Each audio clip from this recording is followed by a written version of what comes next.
Bhojpuri industry में अब काम नहीं करूंगी। उसके बिना परमिशन के टच करना ही पहली बात बहुत गलत है, और फिर इस तरीके से टच करना तो हद से ज्यादा गलत है। कहो भाई लोग, कालबा उम्मीद करते टिकुआ आज हम बात करने वाले हैं भोजपुरी के इन सनसनी खबर के बारे में, जो भोजपुरी में खेसारी लाल यादव को छोड़ के पावर स्टार पवन सिंह से रिलेटिव ये खबर है।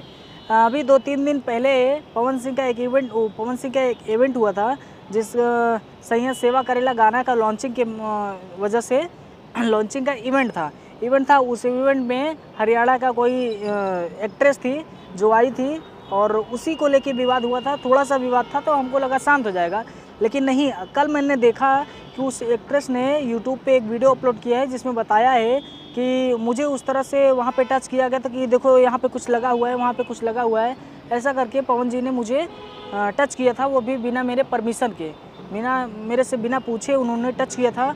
और मैंने फिर अपने उनके साथ वाले जो थे उनसे पूछा था कि इसमें क्या कुछ लगा था क्या मेरे, क्योंकि उनका जो शायद टैग लगा था कपड़े का, वो शायद लगा था, लेकिन उस साइड नहीं था जहाँ पे पवन जी ने टच किया था। तो उन्होंने जब अपने आदमियों से पूछा कि क्या वहाँ पे मुझे कुछ लगा था, तो उनके आदमियों ने, उनके साथियों ने, उनके साथ में सहयोगी जो थे, उन्होंने बताया कि वहाँ पे कुछ भी ऐसा नहीं लगा था जो पवन जी ने जहाँ पे टच किया था। तो इससे ये साफ पता चलता है कि पवन सिंह जो भी थे वो किसी और टच के बहाने से टच कर रहे थे, और बाकी वहाँ पे लगा कुछ नहीं था।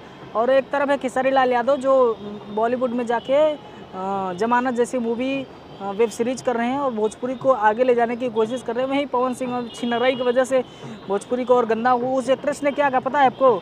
उस एक्ट्रेस ने कहा है, भोजपुरी में मुझे जीवन में कभी भी काम नहीं करना है जहाँ पे ऐसे कलाकार रहते हों, लड़कियों के साथ ऐसे बिना पूछे, बिना परमिशन से टच करते हैं, और मिसअंडरस्टैंडिंग मतलब ऐसे मतलब गलत तरीके से टच करते हैं, गलत नज़रिए से टच करते हैं। वो मुझे बहुत बुरा लगा, और आज के बाद मैं कभी भी भोजपुरी में काम नहीं करूँगी और ऐसे लोग के साथ कतई नहीं काम करूँगी। तो ये हमारे भोजपुरी को और शर्मिंदगी महसूस होता है, और नाम गंदा होता है भोजपुरी इंडस्ट्री का और यूपी बिहार के लोगों का। अब बाकी आपको इस पर क्या कहना है, कमेंट करके बताइए। मिलते हैं किसी और वीडियो में, तब तक ले बाय बाय।